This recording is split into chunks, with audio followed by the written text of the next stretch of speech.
پارلمان تاجیکستان روز 18 نوامبر طرح بودجه سال آینده را تصویب کرد که حجم آن نظر به سال گذشته بیشتر است و 18 میلیارد و 300 میلیون سوم یا تقریبا 3 میلیارد دلار را تشکیل می‌دهد.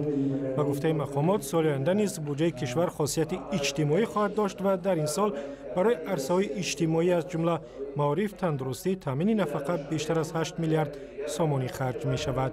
طرح بودجه سال آینده را با رأی مثبت 63 وکیل پارلمان قبول کردند و صحبت امروز برنامه با همکارم عبدالله اشور در همین باره است.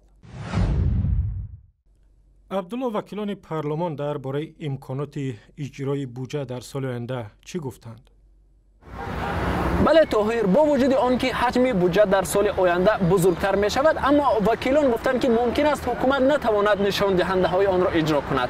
شریف رحیمزاده رئیس کمیته اقتصاد و مالیه مجلس نمایندگان گفت وابسته به وضع ناگوار اقتصادی کشورهای شریک تاجیکستان اجرای بودجه در سال آینده دشوار خواهد بود. تاثیر منفی بحران اقتصادی به تاجیکستان در پی دچار رکود شدن اقتصاد روسیه و افت بی‌سابقه قرب روبل رسید. با وارد شدن اقتصاد روسیه به مرحله رکود، بسیاری از مهاجران جای کار خود را از دست دادند و قسم دیگر از حق ورود به این کشور محرومند که در نتیجه حجم انتقال‌های پولی مهاجران به وطن تا 32% کاهش یافت.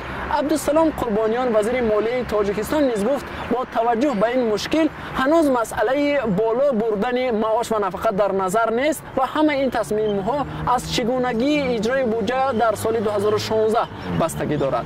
این سال نهایت سال مشکل مالیوی در پیش است و اگر امکانات مالیوی دولت شود حتما معاش و نفقه بالا خواهد رفت، افزود وزیر مالیه. واقعا خودت گزارش داده که رئیس پارلمان ضمن بررسی بودجه گفت نصف از وکیلان مردمی بیماری قند دارند. در این باره بیشتر میگفتی؟ این بحث هنگام بررسی طرح قانون بودجه سال 2016 و بعد آن شروع شد که وکیل پارلمان عبدالحلیم غفورов از وزیر مالیه پرسید چرا گرفتاران بیماری قند در تاجیکستان رایگان طبابت کرده نمیشوند و برای خرید انسولین از حساب بودجه پول جدا نمیگردد.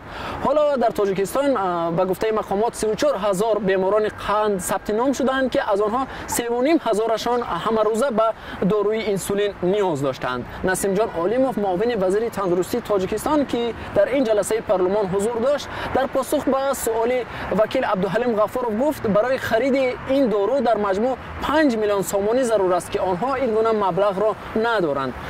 شکرجان ظهورov رئیس مجلس نمایندگان گوشد موضوع تبابت به پول بیماران قند و خرید انسولین از حساب بودجه را خیلی مهم دانست، ولی معلوم نیست که سال آینده با نظر داشت وضع مشکل اقتصادی برای خرید این دارو برای گرفتاران بیماران قند پول جدا می شود یا نه. تشکر. همکارم عبدالله اشور از دوشنبه صحبت میکرد.